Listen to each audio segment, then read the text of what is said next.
Okay guys, सो हम लोग start करने वाले हैं हमारा new topic, that is solubility. Okay, so first of all सबसे पहले मेरी एक बात याद रखना, सॉल्युबिलिटी देखने के लिए आपको क्या क्या देखना होता है। एक चीज तो आपको पता होगी कि हमारा जो सॉल्यूशन है बिना सॉल्यूट और सॉल्वेंट के तो बनेगा नहीं, ऑब्वियसली कॉमन सेंस की बात है। हमें इसके लिए सॉल्यूट भी चाहिए, ओके, और हमें सॉल्वेंट भी चाहिए, ठीक है। अब हम बात करेंगे यहां पे सॉल्युबिलिटी की, यानी कि हमें सब्सटेंसेस को सॉल्युबिलिटी के अकॉर्डिंग एनालाइज करना है। ओके, सो जस्ट सपोज के मैं अगर बात करूं सॉल्वेंट की, तो हमारे लिए सॉल्वेंट का एग्जांपल अगर वाटर है, ठीक है, और सॉल्यूट का एग्जांपल हमारे लिए शुगर है, तो हमें यह देखना है सबसे पहले कि क्या शुगर वाटर में डिसॉल्व होता है। अब आप कहोगे सर हम तो बचपन से देखते आ रहे हैं डिसॉल्व हो जाता है, लेकिन हमें हमारे चारों तरफ जो दिखाई दे रहा है एनवायरनमेंट के अकॉर्डिंग नहीं देखना है, ठीक है। हमें देखना है केमिस्ट्री के अकॉर्डिंग, क्योंकि हमें एनालाइज करना है हर एक प्रॉपर्टी को, ठीक है।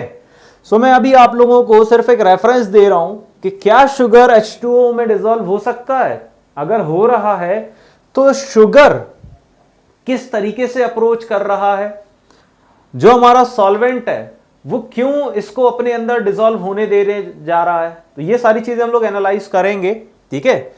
सो फर्स्ट ऑफ ऑल मेरी बात अच्छे से सुनिएगा, ये लाइन आप लोगों ने शायद बचपन से सुन रखी है, लाइक डिसॉल्व लाइक।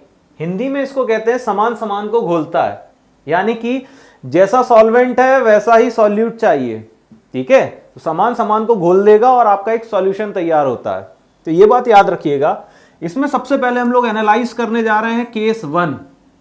केस 1 की कहानी क्या है, when polarisation is a dominant factor, यानी कि जब हम किसी सब्सटेंस को किसी पर्टिकुलर सॉल्वेंट के अंदर डालेंगे तो क्या वो सब्सटेंस आयनिक कैरेक्टर रिप्रेजेंट करेगा उस सॉल्वेंट के अंदर, पोलराइजेशन कैरेक्टरिस्टिक्स प्रोवाइड करेगा उस सॉल्यूशन के अंदर, वो सारी चीजें हम एनालाइज करेंगे।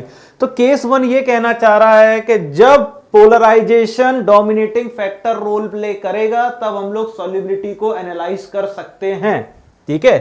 पहली बात ये हो गई। और दूसरी बात ये है कि solvent is a covalent nature, यानी कि जो सॉल्वेंट आप लेने जा रहे हो वो कोवैलेंट नेचर का होगा। जैसे कि एग्जांपल की मैं बात करूं, ठीक है, वाटर। अब वाटर का केमिकल फॉर्मूला क्या होता है सब जानते हैं, दैट इज H2O, ठीक है ना। अब वाटर जो है क्या वो हमारा कोवैलेंट नेचर का है, वो हमें देखना है।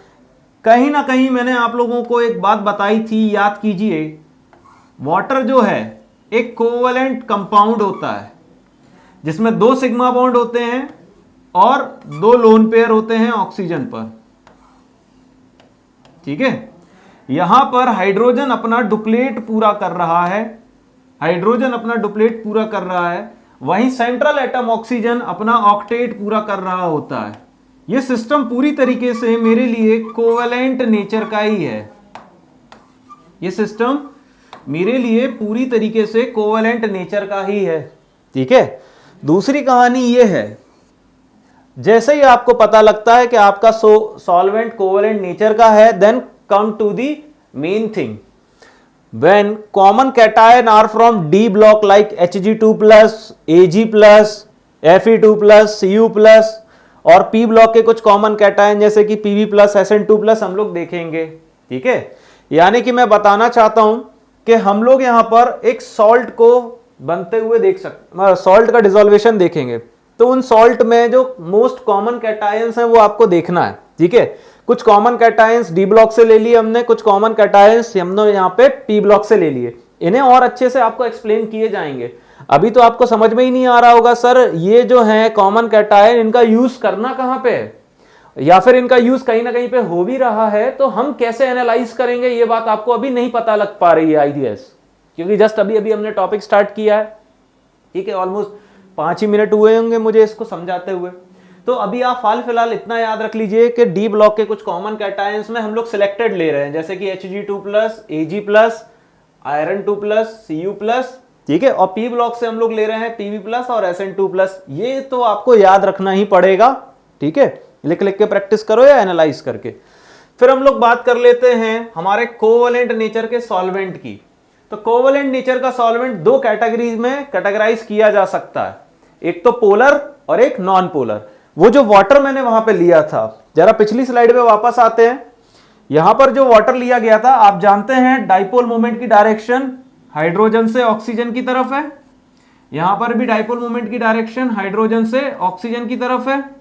नेट रिजल्टेंट कुछ इस तरीके का होता है, हाइड्रोजन पे पार्शियल पॉजिटिव कैरेक्टर, यहां पर भी हाइड्रोजन के ऊपर पार्शियल पॉजिटिव कैरेक्टर, यहां ऑक्सीजन के ऊपर मैं ऐसा डायरेक्ट लिख सकता हूं कि यहां पर 2 का कैरेक्टर रहेगा, सॉरी नेगेटिव का, मैंने प्लस लिख दिया वहां पे गलती से, ठीक है। या फिर और भी कुछ देख सकते हैं, जस्ट अ मिनट, और कहीं पे मैं लिख के समझा देता हूं आपको अच्छे से, ठीक है। तो इस हाइड्रोजन के कारण ये पार्शियल नेगेटिव, इस हाइड्रोजन के कारण ये पार्शियल नेगेटिव, ठीक है। तो ये मेरे लिए क्या है, कोवलेंट नेचर का है, दैट इज ट्रू, बट ये एक क्या है, पोलर है। ये क्या है, एक पोलर सॉल्वेंट है, क्योंकि इसमें चार्जेस प्रोड्यूस होते हुए दिखाई दे रहे हैं, इसी की बात की जा रही है। तो मैं बात करने जा रहा था, when polar solvent is given then polarisation increases.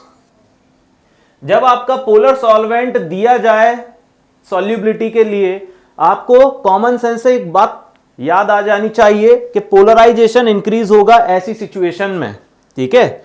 सो कुछ पोलर सॉल्वेंट के एग्जांपल जैसे कि वाटर हो गया, HF हो गया, H2SO4 हो गया, D2O हो गया, ROH हो गया, ठीक है, कार्बोक्सिलिक एसिड डेरिवेटिव हो गया। DMF का फुल फॉर्म मैं यहां लिख देना चाहता हूं, DMF का फुल फॉर्म होता है डाइमिथाइल फॉर्मेमाइड,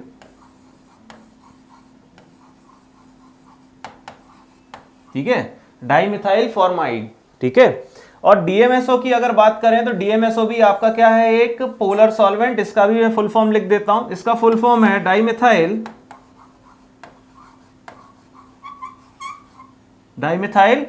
सल्फोक्साइड,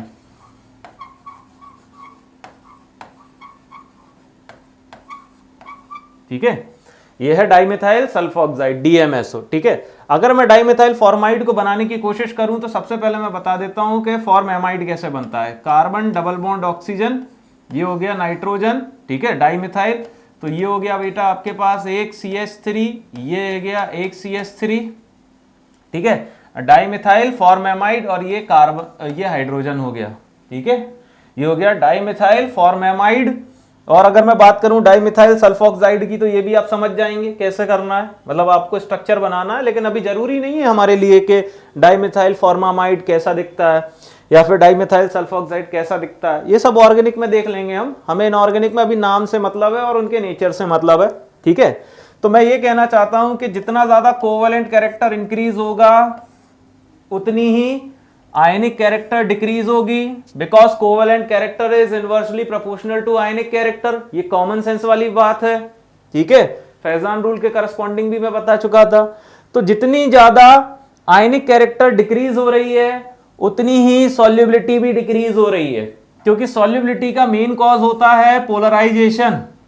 जब पोलराइजेशन ही नहीं होगा तो कॉमन सेंस की बात है सॉल्युबिलिटी भी डिक्रीज होगी, ठीक है। लेकिन हमें करवाना क्या है, हमें चाहिए क्या, ज्यादा पोलराइजेशन, इसलिए हम लोग यहां पे सॉल्वेंट भी पोलर ले रहे हैं, ठीक है। तो ये कंडीशन दे दी है, अगर मान के चलिए कोवलेंट कैरेक्टर डिक्रीज होगा सो कॉमन सेंस की बात है आयनिक कैरेक्टर इंक्रीज होगा, आयनिक कैरेक्टर इंक्रीज होगा तो फिर सॉल्युबिलिटी भी आपकी इंक्रीज होगी, ठीक है। अब जैसे कि यहां पर देखिए डी ब्लॉक के कुछ कॉमन कैटायंस दिखाई देंगे आपको, आप देख सकते हैं कि ये लिखा हुआ है AgF, ये है AgCl, ये है AgBr और this is your AgI।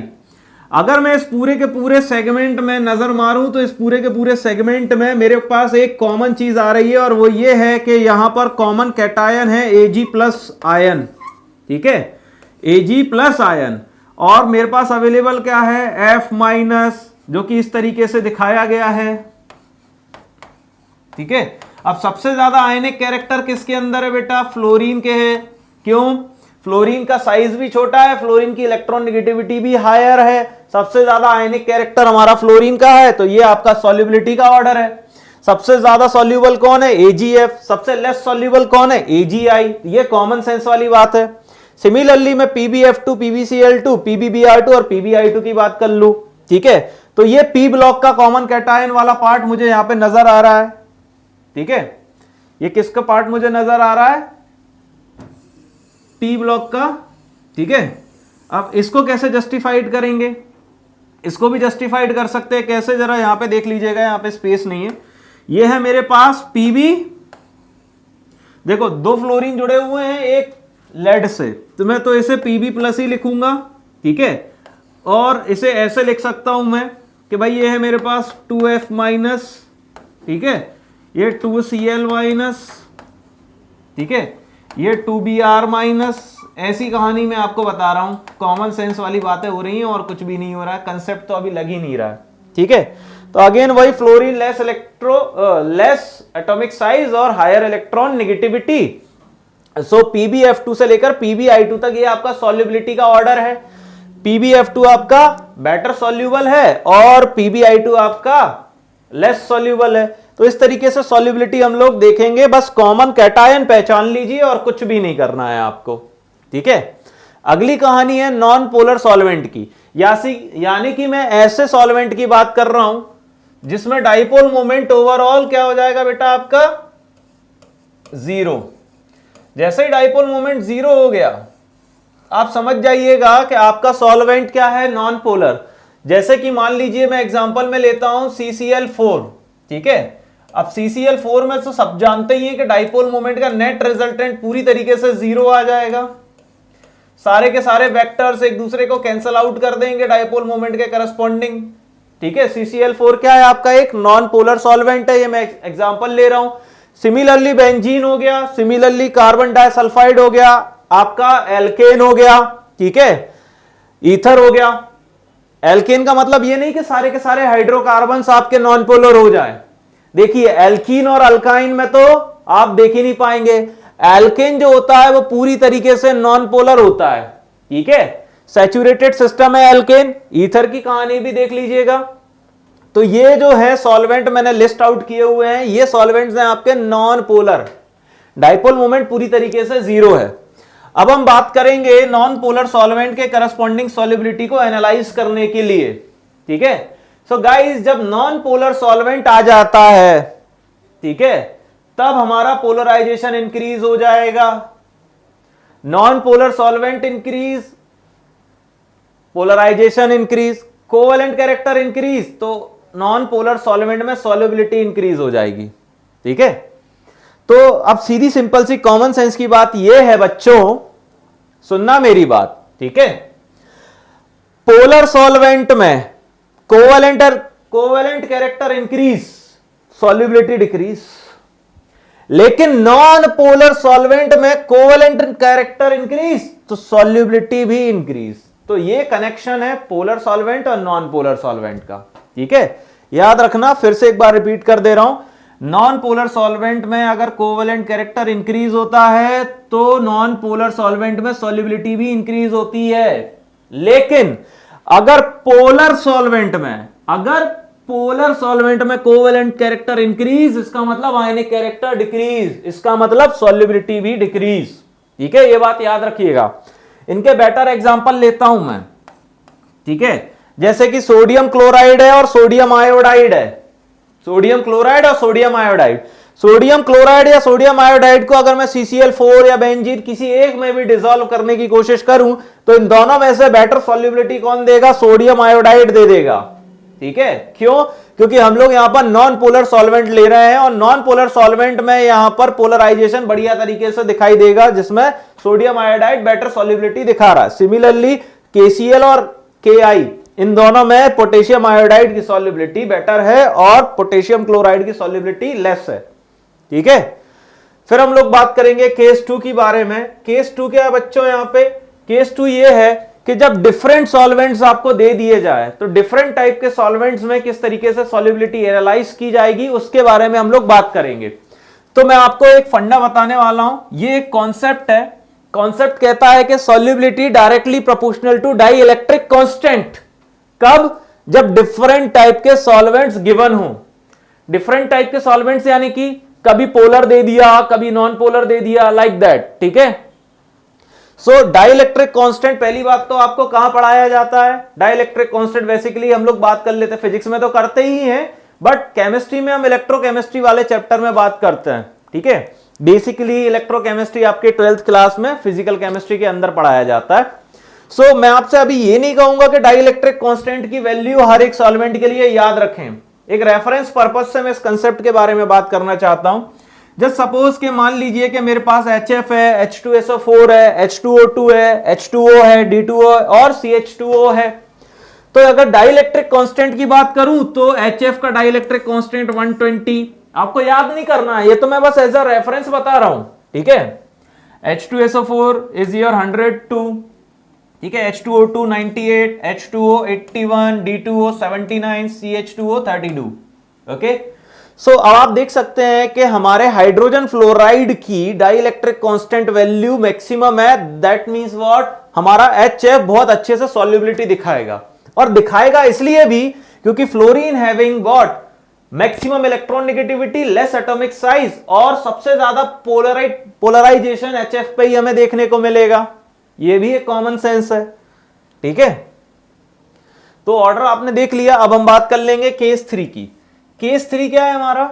When hydration energy और लैटिस एनर्जी इज डोमिनेटिंग, यानी कि सॉल्युबिलिटी के लिए हमें हाइड्रेशन एनर्जी और लैटिस एनर्जी भी देखनी ही होगी, ठीक है। लैटिस एनर्जी मतलब जब कोई आयनिक कंपाउंड, आयनिक क्रिस्टलाइन कंपाउंड, ठीक है, आप जानते हैं ionic compound basically crystalline mode में ही फॉर्मेशन में आते हैं, ठीक है, या नेचर में एग्जिस्ट करते हैं। तो आयनिक कंपाउंड में जो एनर्जी होती है बेसिकली हम उसे कैसे रिप्रेजेंट करते हैं कि भाई उसके अंदर लैटिस एनर्जी है। लैटिस एनर्जी यानी कि सबसे पहले तो आप उस एंटायर लैटिस को समझिए कि आयनिक कंपाउंड किस तरीके से अपने कॉन्स्टिट्यूएंट्स को अरेंज किए रखा है। Cation anion, cation anion, cation anion, उनके अंदर इंटरस्टिशियल पोजीशंस किस तरीके की हैं, ठीक है, समझ में आ रही मेरी बात। FCC अरेंजमेंट है, BCC अरेंजमेंट है, ठीक है, हेक्सागोनल क्लोज पैकिंग है या फिर CCP टाइप की पैकिंग है, तो ये सारी चीजें आपको देखनी होती है। तो lattice energy for ionic solid और हाइड्रेशन एनर्जी भी हमें देखनी है। हाइड्रेशन एनर्जी समझते हैं, जब वाटर का कोई मॉलिक्यूल पर्टिकुलर कैटायनिक पार्ट पे अटैक करने आता है, ठीक है, जैसे कि सोडियम क्लोराइड को वाटर में हम लोग डिसॉल्व करने की कोशिश करें, तो सबसे पहले क्या होगा कि सोडियम क्लोराइड के क्रिस्टलाइन मॉलिक्यूल्स डिस्टिंक्ट होना चालू हो जाएंगे, यानी कि Na+ और Cl- में कन्वर्ट होना स्टार्ट हो जाएंगे। सो अब जो Na+ वाला कैटायनिक पार्ट हमारे पास जो है, तो उसमें अब वाटर के मॉलिक्यूल किस तरीके से अटैकिंग अपना रिप्रेजेंटेशन देंगे, that water having lone pair, that means water is showing that it is having negative character, okay, negative या फिर एनायनिक कैरेक्टर। तो वो जो एनायनिक कैरेक्टर है वो सोडियम को अप्रोच करना चालू करेगा, सोडियम के पार्टिकल्स कैटायनिक फॉर्म में धीरे धीरे धीरे वाटर के अंदर जो ऑक्सीजन है उसके करीब आना चालू होंगे, ठीक है। तो ऐसे सिस्टम में जब ओवरऑल एनर्जी रिलीज होती है, that is known as hydration energy, ठीक है, क्योंकि एक पर्टिकुलर आयनिक सिस्टम का हाइड्रेशन आप देखने जा रहे हो, ओके। सो अब हम लोग बात कर लेते हैं आगे की कहानी की। जब आपको बताया जाए कि कॉमन आयन जो है उसका साइज जो है स्मॉल है, ठीक है, when size of common ion is small, अगर कॉमन आयन का साइज स्मॉल है तो आपकी सॉल्युबिलिटी किस पे डिपेंड करेगी? आपकी सॉल्युबिलिटी इनवर्सली प्रोपोर्शनल हो जाएगी लैटिस एनर्जी के, ठीक है। लैटिस एनर्जी के क्यों इनवर्सली प्रोपोर्शनल हो जाएगी सॉल्युबिलिटी? क्योंकि आपका जो कॉमन आयन है, चाहे वो कैटायन हो चाहे वो एनायन हो, अगर उसका साइज स्मॉल हो गया है तो वाटर के मॉलिक्यूल या फिर रिस्पेक्टिव मॉलिक्यूल किस तरीके से कोलैबोरेट करेंगे वो वहां पे एनालाइज करना है। तो अब हमें कैसे पता चलेगा कि हमारा जो कॉमन आयन है वो स्मॉल है या बिग है? हमें जब तक कोई रेफरेंस पॉइंट नहीं दिया जाएगा या फिर हमें डिक्लेयर ही नहीं कर दिया जाए कि तुम स्मॉल हो तुम लार्ज हो, दो सिचुएशन तो दो, या तो कोई रेफरेंस पॉइंट दो कि भाई इसके सामने तुम लार्ज हो तुम स्मॉल हो, या तो फिर डायरेक्ट बता दो कौन सा स्मॉल होता है कौन सा लार्ज होता है। तो मैं डायरेक्ट बता दे रहा हूं, ठीक है। इस टॉपिक के लिए हमें किस किस आयन की जरूरत पड़ेगी, तो कुछ स्मॉल आयन में लिस्ट आउट कर रहा हूं जिसमें O2- है स्मॉल, ठीक है, F minus, OH minus, H plus, Na plus, ठीक है, ये आपके स्मॉल आयंस हो गए। फिर हम लोग बात कर लेते हैं second A group. Second A group के कैटायंस कौन कौन से भाई? Beryllium cation, magnesium cation, calcium, strontium and barium cation. So ये वो सेकेंड ए ग्रुप के, सेकेंड ए ग्रुप कौन होता है? Alkaline earth metal. तो एल्कलाइन अर्थ मेटल के कैटायन +2 ऑक्सीडेशन स्टेट में स्मॉल आयन की कैटेगरी में कैटेगराइज होते हैं। और वहीं दूसरी तरफ O2 minus, F minus, OH minus, H plus, Na plus, ये भी स्मॉल आयन में ही कंसीडर किए जाते हैं, ठीक है। फिर अगर हम लोग बात कर लेते हैं आगे की कहानी की, तो आगे की कहानी ये कहती है कि अगर आपके पास कार्बोनेट या बाइकार्बोनेट का सिस्टम अवेलेबल है, ठीक है, सो कार्बोनेट और बाइकार्बोनेट भी स्मॉल आयन की तरह बिहेव करते हैं, ठीक है। और ये presence of first A cations, मतलब समझ रहे हैं, यानी कि कार्बोनेट और बाइकार्बोनेट का अटैचमेंट एल्कलाई मेटल के साथ, यानी कि कार्बोनेट लिथियम से कनेक्ट हो सकता है, बाइकार्बोनेट लिथियम से कनेक्ट हो सकता है, कार्बोनेट सोडियम से कनेक्ट हो सकता है, बाइकार्बोनेट सोडियम से कनेक्ट हो सकता है, कार्बोनेट पोटेशियम से कनेक्ट हो सकता है, बाइकार्बोनेट पोटेशियम से कनेक्ट हो सकता है। तो जब आपके पास फर्स्ट ए ग्रुप के कैटायंस अवेलेबल हैं और वो कैटायंस अगर कार्बोनेट और बाइकार्बोनेट के साथ एक पर्टिकुलर मॉलिक्यूल या फिर सॉल्ट का फॉर्मेशन कर रहे हैं, तब हम लोग सॉल्युबिलिटी किस पे डिपेंड कर सकते हैं? हमारा सॉल्युबिलिटी रहेगा किस पे डिपेंड? हाइड्रेशन एनर्जी के करस्पॉन्डिंग भी बोल सकते हैं, लैटिस एनर्जी के करस्पॉन्डिंग भी बोल सकते हैं। और एक बात याद रखिएगा, जस्ट सपोज आपको दो पैरामीटर मैं सिखा रहा हूं, पहला पैरामीटर है हाइड्रेशन एनर्जी के बेसिस पर और सेकंड है लैटिस एनर्जी के बेसिस पर। आपसे कोई पूछता है कि बताइए सबसे मैक्सिमम सॉल्युबिलिटी किस पैरामीटर के अकॉर्डिंग देखी जा सकती है, तो आपका आंसर होगा सबसे मैक्सिमम सॉल्युबिलिटी हम लोग हाइड्रेशन एनर्जी के रिगार्डिंग देख सकते हैं। लैटिस एनर्जी के रिगार्डिंग सॉल्युबिलिटी थोड़ी सी लेस होती है, ठीक है, क्योंकि आयनिक क्रिस्टल को डिसॉल्व होने में थोड़ा तो समय लगता है, ठीक है। और दूसरी बात यह है कि सॉल्युबिलिटी की कहानी इस तरीके से भी लिखी जा सकती है कि आपका solubility directly proportional to hydration energy but inversely proportional to lattice energy. समझ में आ रही मेरी बात? आपका सॉल्युबिलिटी डायरेक्टली प्रोपोर्शनल तो है भैया क्या? हाइड्रेशन एनर्जी, और इनवर्सली प्रोपोर्शनल है क्या? Lattice energy. तो ये बात आप याद रखिएगा, ठीक है। इस फॉर्मूले को इस तरीके से भी लिख सकते हो आप, ठीक है। और यहां इंडिकेट कर ही दिया गया है कि solubility is what? Hydration energy is greater than lattice energy, ठीक है। डोमिनेटिंग फैक्टर हाइड्रेशन एनर्जी रहेगा, lattice energy less dominating factor रहेगा, ओके। नाउ अब हम लोग ऐसे कॉमन आयन की बात करेंगे जो साइज में लार्ज है, ठीक है। अगर मान लीजिए कि आपका कोई कॉमन आयन है और वो लार्ज साइज का है, लार्ज साइज के केस में सॉल्युबिलिटी हाइड्रेशन एनर्जी पे डिपेंड करेगी, ठीक है। लार्ज कॉमन आयन के केस में, अब वो कॉमन आयन आपका एनायनिक पार्ट भी हो सकता है, कैटायनिक पार्ट भी हो सकता है, बस आपको ये देखना है कि वो लार्ज है या नहीं। तो अगेन वही वाली बात आ गई, या तो मैं किसी रेफरेंस को दे दूं आपको कि रेफरेंस के सामने तुम लार्ज हो, या तो मैं डायरेक्टली बता दूं किसकी बात करनी है, तो हम लोग डायरेक्टली देखेंगे।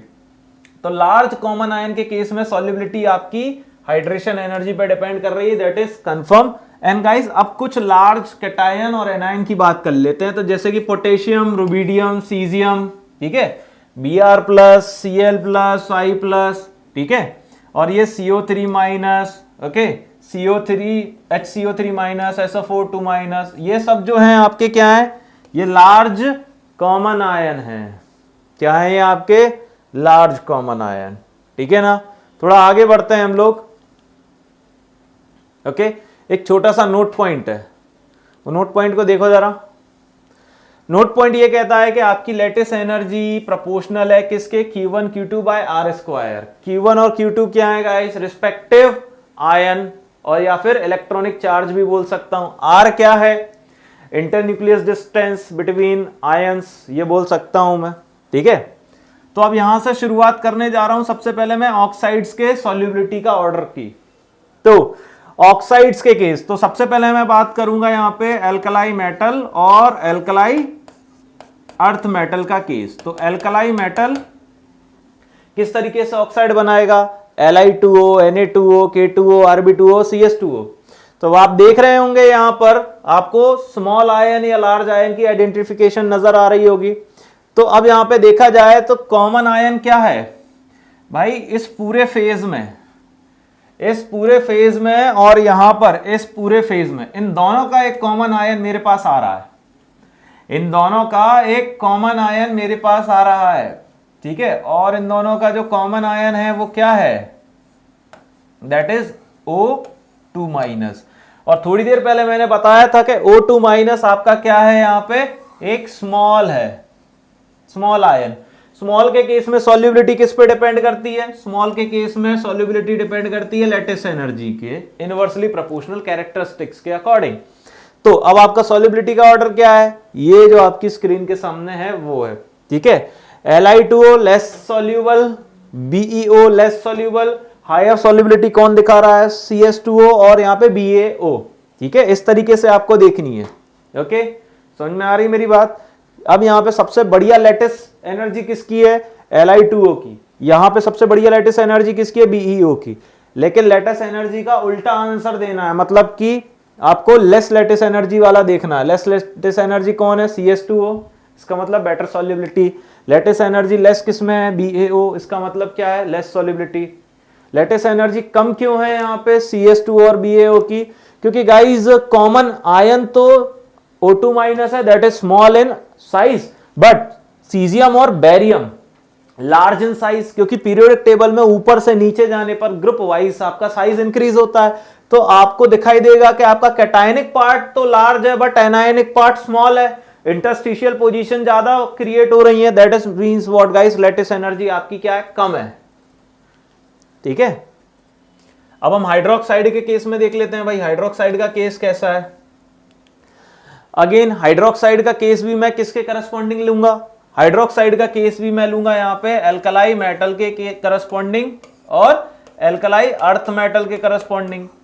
तो अब सबसे पहले बात कर लेते हैं एल्कलाई मेटल का केस। तो LiOH, NaOH, KOH, RbOH, CSOH। तो अब यहाँ पे कॉमन आयन जो मुझे दिखाई दे रहा है वो क्या है भाई, वो है आपका OH माइनस का। अब ये लार्ज है या स्मॉल है वो आपको देखना है, कॉमन सेंस की बात है। Common OH minus ion is what, small. Solubility किस पे डिपेंड कर रही है, लैटिस एनर्जी पे, ठीक है। और आपको एक और बात बता देता हूं यहाँ पे, ठीक है। अगर आप सोच रहे हैं कि भैया यहाँ पे BeOH whole twice, MgOH whole twice बने, ठीक है, बेरिलियम हाइड्रोक्साइड, मैग्नीशियम हाइड्रोक्साइड, तो यहां पर उसके ये तो ठीक है, ठीक है। इसके बाद जो आएंगे वो एग्जिस्ट नहीं करते, ठीक है, इसके बाद जो आएंगे वो एग्जिस्ट नहीं करेंगे, ठीक है। मतलब कैल्शियम हाइड्रोक्साइड भी आ जाएगा यहां पे, एग्जिस्ट तो कर लेंगे, ये देखो कैल्शियम हाइड्रोक्साइड भी आ सकता है, ठीक है, समझ में आ रही मेरी बात। तो यहां तक इतना देखना, कॉमन आयन देख लो यार OH माइनस, और सॉल्युबिलिटी वो लिखी हुई है लैटिस एनर्जी इनवर्सली प्रोपोर्शनल, ठीक है ना।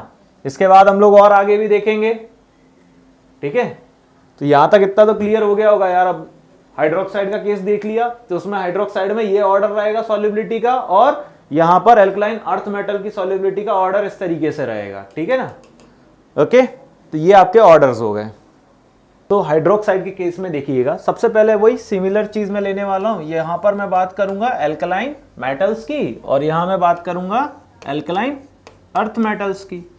तो एल्कलाइन मेटल के केस में हाइड्रोक्साइड आपको कैसे दिखाई देंगे एलिमेंट के corresponding, LiOH, NaOH, KOH, RbOH, CSOH।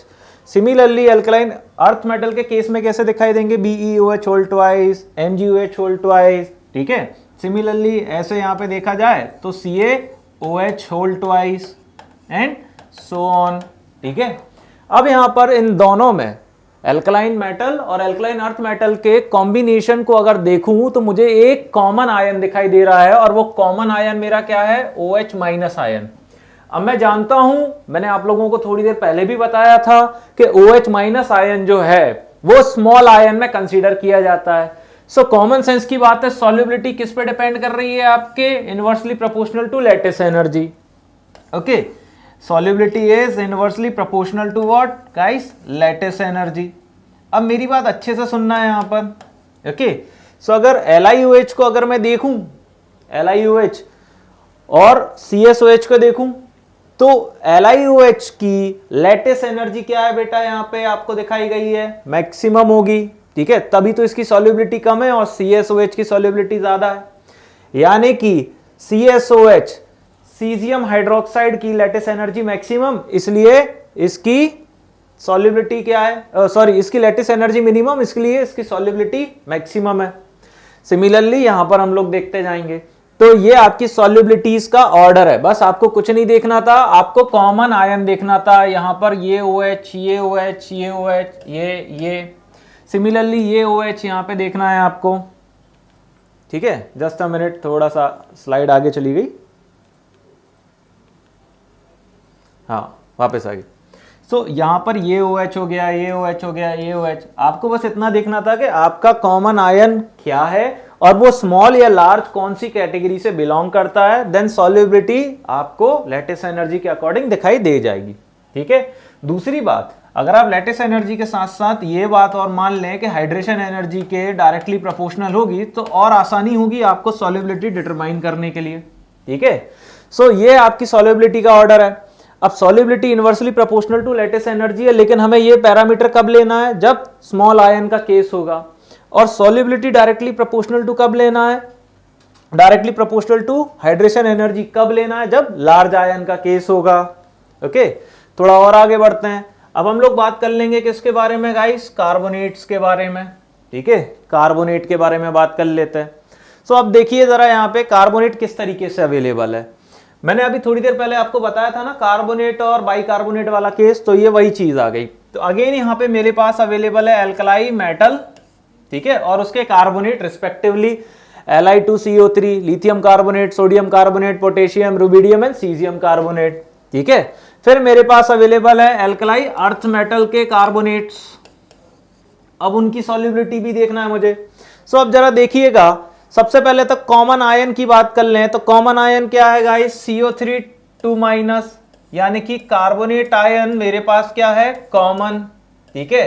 अब मुझे क्या देखना है कि कार्बोनेट आयन जो है वो स्मॉल या फिर लार्ज किस कैटेगरी से बिलोंग करता है। तो गाइस ऑब्वियसली स्मॉल कैटेगरी से ये बिलोंग करता है। स्मॉल कैटेगरी से बिलोंग कर रहा है तो मेरी सॉल्युबिलिटी अल्कलाई मेटल के केस में किस पर डिपेंड करेगी, लैटिस एनर्जी पर डिपेंड करेगी, ठीक है। ओके, और अगर मैं यहाँ पे अल्कलाई अर्थ मेटल की बात करूं तो यहाँ पे कार्बोनेट आयन क्या है तो स्मॉल ही, ठीक है। जैसे beryllium carbonate, magnesium carbonate, calcium carbonate, strontium carbonate and barium carbonate. तो यहां ये जो कार्बोनेट आपको दिखाया जा रहा है, ठीक है, ये क्या है बेटा, यहाँ पे लार्ज आयन है, ठीक है। तो यहाँ पे लार्ज के केस में कैसे देख लेंगे, सॉल्युबिलिटी हाइड्रेशन एनर्जी पर डिपेंड कर रही है। तो यहाँ पे ऑर्डर क्या हो जाएगा, डिफरेंट हो जाएगा। ऑर्डर क्या हो जाएगा, डिफरेंट हो जाएगा। Common ion that is confirm के CO3 2- है, बट एल्कलाई मेटल के केस में वो स्मॉल आयन में कंसीडर कर रहे हैं, तो इसे यहाँ पे लार्ज आयन में कंसीडर कर रहे हैं, ठीक है।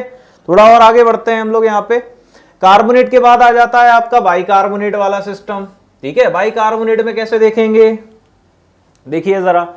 अब बाइकार्बोनेट में अगर हम बात कर लें तो मैं एल्कलाई मेटल का केस ले लेता हूं सबसे पहले। एल्कलाई मेटल के बाइकार्बोनेट देखिए जरा, lithium bicarbonate, sodium bicarbonate, potassium bicarbonate, rubidium and caesium bicarbonate. So common ion यहां पर कौन है, कार्बोनेट आयन है, ठीक है।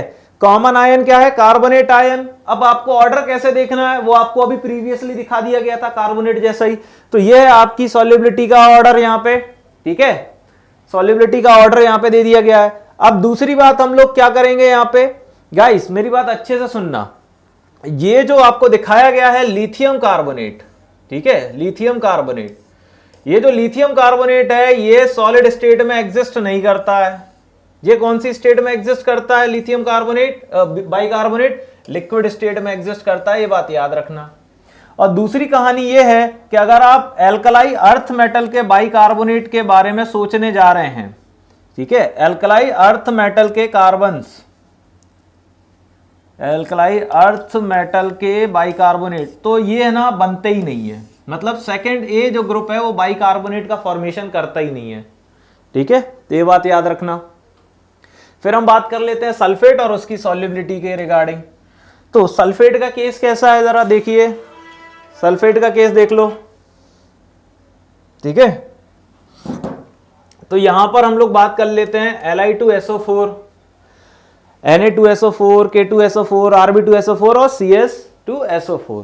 तो ये क्या है गाइस, आपके एल्कलाई मेटल्स के सल्फेट, और ये क्या है आपके एल्कलाई अर्थ मेटल्स के सल्फेट। ओके, अब यहां पे कॉमन आयन क्या है, मेरा कॉमन आयन है SO4 2- यानी कि ये, और ये कंसीडर किया जाता है लार्ज आयन में। लार्ज के केस में सॉल्युबिलिटी डिपेंड करती है किस पे, हाइड्रेशन एनर्जी पे, और ये है आपकी सॉल्युबिलिटीज के रिस्पेक्टिव ऑर्डर। समझ में आ गई मेरी बात? नाउ फिर हम बात करेंगे नाइट्रेट के बारे में, ठीक है। सो नाइट्रेट का केस भी देख लेते हैं जरा। नाइट्रेट का केस कैसा होगा बच्चों, यहां पर सबसे पहले हम बात कर लेंगे एल्कलाई मेटल के नाइट्रेट्स, जो कि इस तरीके से रिस्पेक्टिवली अरेंज किए हुए हैं अकॉर्डिंग टू देयर सॉल्युबिलिटी, और एल्कलाई अर्थ मेटल्स के नाइट्रेट, जो कि सॉल्युबिलिटी के रिस्पेक्टिवली अरेंज किए हुए हैं ऑर्डर वाइज। तो कॉमन आयन इन दोनों में क्या है, नाइट्रेट, NO3 2-। अब नाइट्रेट आयन क्या है बेटा अपना, लार्ज आयन में कंसीडर होता है, तो सॉल्युबिलिटी किस पे डिपेंड करेगी, हाइड्रेशन एनर्जी पे डिपेंड करेगी। तो इस तरीके से इन्हें अरेंज किया गया है, ठीक है।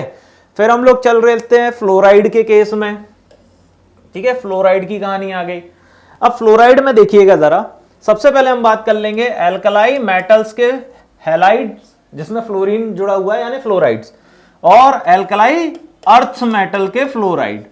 तो अब यहां पर स्मॉल आयन है कौन हमारा, F-। स्मॉल के केस में सॉल्युबिलिटी लैटिस एनर्जी के इनवर्सली प्रोपोर्शनल होती है, तो उसके करस्पॉन्डिंग देखेंगे। दोनों में सेम कहानी है, और ये आपका इंक्रीजिंग ऑर्डर है सॉल्युबिलिटी का। सिमिलरली ये आपका इंक्रीजिंग ऑर्डर है सॉल्युबिलिटी का, ठीक है। समझ में आ रही मेरी बात? आयनिक सिस्टम है, ये पूरा आयनिक सिस्टम है, ठीक है। आगे बढ़ते हैं जरा। फिर क्लोराइड का केस आ जाता है, तो क्लोराइड के केस में भी वही एल्कलाई मेटल और एल्कलाई अर्थ मेटल देखेंगे। तो यहां पर अगर बात कर ली जाए तो ये है आपका एल्कलाई मेटल का, और ये आपका एल्कलाई अर्थ मेटल वाला पार्ट। तो अब कॉमन आयन की अगर बात करें तो कॉमन आयन क्या है बेटा आपका, यहां पे सुनना मेरी बात, Cl- आयन को आप कॉमन कह रहे हो, लेकिन अब मैं आपको एल्कलाइन अर्थ मेटल में एक बिहेवियर बताऊंगा जो कि पूरी तरीके से एक्सपेरिमेंटल डेटा है। यहां पर आपको यह दिखाई देगा कि LiCl having more solubility than KCl, ठीक है। अब वैसे तो ऑर्डर क्या होना चाहिए था, लिथियम के बाद सोडियम आना चाहिए था, सोडियम के बाद पोटेशियम आना चाहिए था, पोटेशियम के बाद क्या आना चाहिए था, रुबिडियम देन सीजियम, लेकिन ऑर्डर कुछ और है, ठीक है। आप लोगों की थियोरिटिकल नॉलेज के अकॉर्डिंग, जैसा आपको अभी तक पढ़ाया जा रहा है, आप बोलते कि सर LiCl के बाद आना चाहिए था NaCl, ठीक है, NaCl के बाद आना चाहिए था KCl, KCl के बाद आना चाहिए था RbCl, ठीक है, और लास्ट में क्या आना चाहिए था, CsCl। लेकिन मैं आपको एक बात बता देना चाहता हूं कि अकॉर्डिंग टू एक्सपेरिमेंटल डेटा आपका सॉल्युबिलिटी का ऑर्डर ये है, ठीक है। इसमें सबसे बड़ा मेन रीजन मैं एक बात बता देता हूं कि जैसे ही पोटेशियम सोडियम की आप बात करोगे यहां पे, ठीक है, तो वेकेंट d ऑर्बिटल्स अवेलेबल होते हैं, आपका वॉल्यूम ज्यादा ऑक्यूपाई किया जाएगा, ठीक है, इंटरस्टिशियल पोजीशन ज्यादा होगी अगर लैटिस की बात कर ली जाए, ठीक है। Caesium having more size than rubidium, और दूसरी सबसे बड़ी बात यह है कि हमारा जो सीजियम है वो ऑलरेडी लिक्विड स्टेट में अवेलेबल होता है, लेकिन वो बात अलग है, लेकिन हम तो यहां आयनिक देख रहे हैं, ठीक है। तो ये ऑर्डर तो बिल्कुल सही है यहां पे। तो Cl- आपका क्या है बेटा यहां पे, लार्ज आयन। लार्ज आयन मतलब किसके केस में, इसके केस में। यहां पे देख लिया जाए तो ये क्या है, स्मॉल आयन है ना। तो इस तरीके से सॉल्युबिलिटी आपको देखनी है यहां पे। और आगे की बात कर लें ब्रोमाइड के केस में, ठीक है, ये है ब्रोमाइड का केस। तो ब्रोमाइड के केस में भी वही कहानी आ जाएगी, ये आ जाएगी आपकी किसकी, एल्कलाई मेटल की कहानी, और ये आ जाएगी आपकी किसकी, एल्कलाई अर्थ मेटल की कहानी। कॉमन आयन है ब्रोमीन माइनस, जो कि लार्ज में कंसीडर किया जाता है। लार्ज का मतलब सॉल्युबिलिटी हाइड्रेशन एनर्जी से देखेंगे, ऑर्डर आपके सामने अवेलेबल है, ठीक है, यहां पर भी और यहां पर भी करस्पॉन्डिंगली। फिर हम बात करेंगे लास्ट में आयोडाइड के केस में, ठीक है, लास्ट में हम लोग बात कर लेंगे आयोडीन के केस में, जस्ट अ मिनट, ठीक है। सो इसके केस में क्या हो जाएगा, अब सबसे बड़ी बात यह है कि ये यहां पर मैं दिखाना चाहता हूं क्या, एल्कलाई मेटल के आयोडाइड्स और एल्कलाई अर्थ मेटल के आयोडाइड। आपको दिखाया गया है कि सोडियम आयोडाइड सबसे पहले लिया गया है, लिथियम आयोडाइड से भी पहले, स्टार लगाए हुए हैं। अब ये क्या है, ये एक एक्सपेरिमेंटल डेटा हुआ है, ठीक है, this is your experimental data. Common ion आप समझ गए होंगे, I माइनस है। I माइनस क्या होता है, अपने आप में लार्ज आयन होता है, ठीक है, I माइनस अपने आप में लार्ज आयन होता है। देखो F माइनस से बड़ा कौन, Cl माइनस, Cl माइनस से बड़ा कौन, Br माइनस, Br माइनस से बड़ा कौन, I माइनस। तो ये तो हो जाएगा आपके किसमें, स्मॉल आयन का केस। स्मॉल आयन का केस मतलब solubility is inversely proportional to 1 lattice energy, common sense की बात है। इन तीनों के केस में क्या हो जाएगी, solubility is directly proportional to hydration energy, ये बात है, ठीक है। तो इस तरीके से आपको देखना है, यहां पर ऑर्डर अरेंज किया हुआ है, ठीक है। और इसी के साथ आपका सॉल्युबिलिटी वाला टॉपिक पूरी तरीके से फिनिश होता है, ठीक है।